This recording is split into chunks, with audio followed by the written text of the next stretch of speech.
बिस्मिल्लाहिर्रहमानिर्रहीम। अस्सलाम अलैकुम। वालेकुम अस्सलाम वरहमतुल्लाह।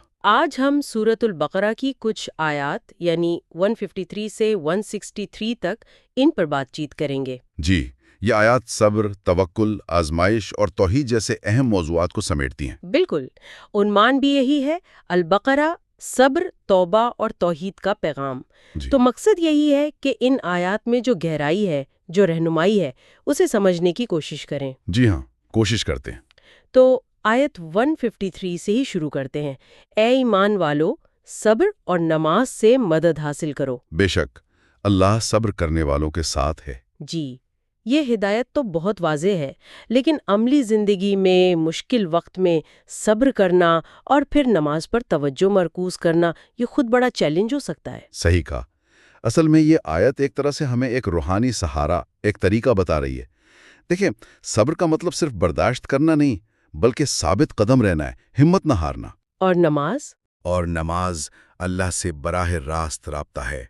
अपनी कमजोरी का इतराफ और अल्लाह की मदद पर यकीन, तो ये दोनों मिलकर एक बहुत मजबूत ढाल बन जाते हैं। ये सिर्फ अल्फाज नहीं, ये यकीन दहानी है कि अल्लाह की मदद करीब है। अच्छा, फिर अगली आयत 154 उन लोगों के बारे में है जो अल्लाह की राह में जान दे देते हैं। जी, शुहदा का मकाम। और जो लोग अल्लाह के रास्ते में कत्ल हों, उनको मुर्दा ना कहो। दरअसल वो जिंदा हैं, मगर तुमको उनकी जिंदगी का एहसास नहीं होता। ये जिंदगी कैसी है, ये समझना मुश्किल है। जी बिल्कुल, ये हमारी दुनियावी जो समझ बूझ है उससे बहुत मुख्तलिफ है। ये एक आला दर्जे की हकीकी जिंदगी है जो अल्लाह के यहाँ उन्हें मिलती है। अच्छा।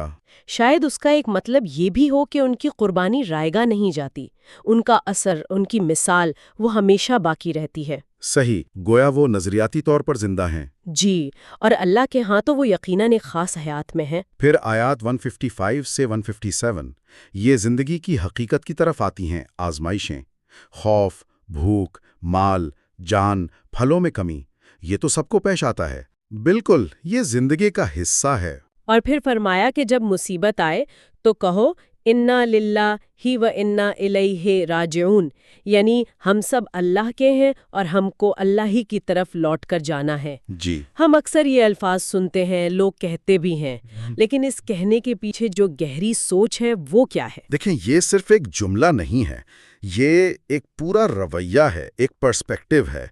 ये मान लेना कि हमारा वजूद, हमारी हर चीज़ असल में अल्लाह की मिल्कियत है, हम अमीन हैं। अच्छा, अमानतदार। जी, तो जब कोई चीज़ वापस ली जाती है तो ये याद दहानी है कि मालिक वही है और हमें भी उसी की तरफ जाना है। ये कहने से दिल में एक सुकून आता है, अल्लाह के फैसले पर रज़ा पैदा होती है। और इसी रवैये पर फिर इनाम का वादा है। जी हाँ, बिल्कुल। फरमाया कि ऐसे लोगों पर उनके रब की तरफ से इनायत हैं, रहमत है और वही हिदायत याफ्ता हैं। तो ये मामूली बात नहीं, ये अल्लाह की खास तवज्जो का बायस बनता है। अल्लाहु अकबर। अच्छा, फिर आयत 158 में सफ़ा और मरवा का जिक्र है। उन्हें शायरुल अल्लाह यानी अल्लाह की निशानियां कहा गया है। जी, हज और उम्रा के अरकान में से हैं। इन निशानियों की क्या अहमियत है? ये हमें क्या याद दिलाती हैं? ये हज़रत हाजरा अलैहिस्सलाम की अल्लाह पर तवक्कुल और उनकी जिद्दोजहद की यादगार हैं। पानी की तलाश में दौड़ना, ये हमें सिखाता है कि भरोसा अल्लाह पर हो, मगर अपनी सी कोशिश भी करनी है। यानी तवक्कुल और अमल साथ साथ। बिल्कुल।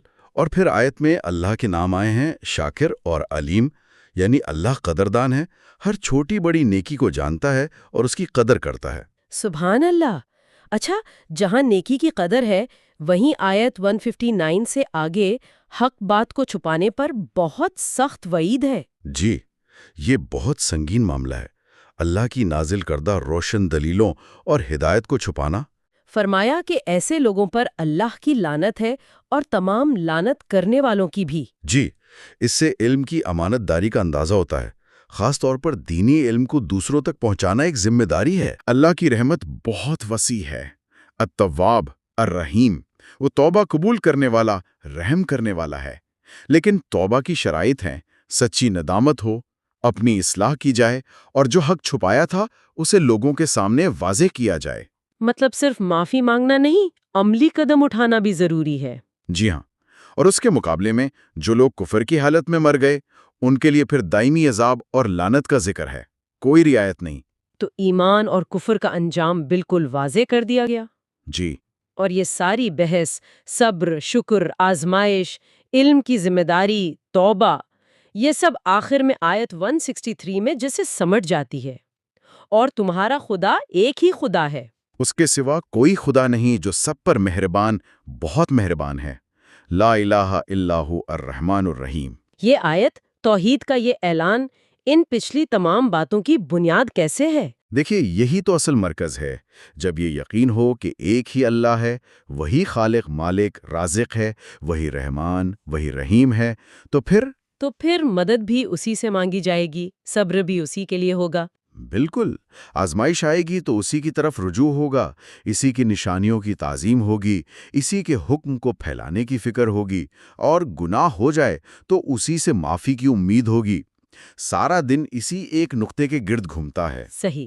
تو گویا یہ آیات ہمیں زندگی کے عملی مسائل سے لے کر عقیدے کی بنیاد تک کا ایک پورا نقشہ فراہم کرتی ہیں۔ جی ہاں، بالکل، ذاتی سطح سے لے کر اجتماعی ذمہ داری تک سب کا تعلق اسی ایک اللہ کی پہچان اور اس پر ایمان سے جڑا ہوا ہے۔ خلاصہ یہ کہ صبر، نماز، آزمائش پر صحیح رد عمل، اللہ کے نشانیوں کا احترام، سچائی کا ساتھ دینا، توبہ کی اہمیت، اور ان سب کی بنیاد اللہ کی وحدانیت، یہی ان آیات کا مرکزی پیغام ہے۔ جی، اور شاید ایک بات اور سوچنے کی ہے۔ جی فرمائیے۔